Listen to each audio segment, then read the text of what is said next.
Scotland Yard to investigate r.ape case bungle which saw evidence mishandled.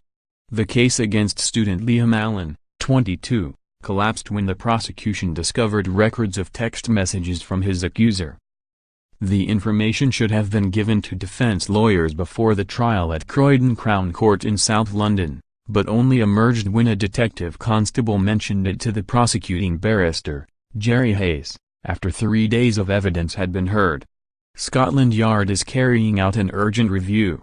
Mr. Hayes, a former Tory MP, said yesterday that the review should examine other cases handled by the same officer where there has been a conviction over the last couple of years.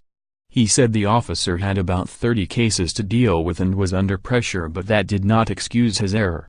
Mr. Hayes added, "I have been involved in other cases like this, but this was the worst case I have dealt with in 40 years.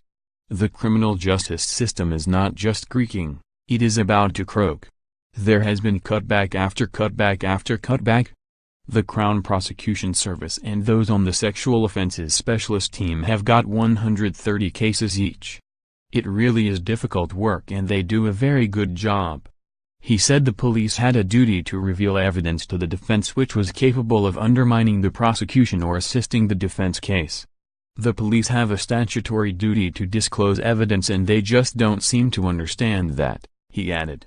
You speak to police officers and they say they haven't got the time to do this stuff, but you have got to do it.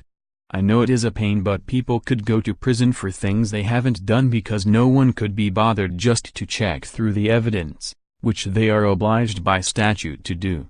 When defense lawyers finally got to look at the material, they came across information which blew the prosecution out of the water.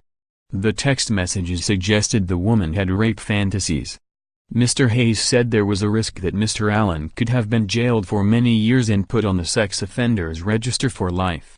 He added, his life would have been over. He would have been shunned by friends, a complete pariah. Mr. Allan, of Beckenham, southeast London, who is studying criminology at Greenwich University, had spent 2 years on bail and 3 days in the dock.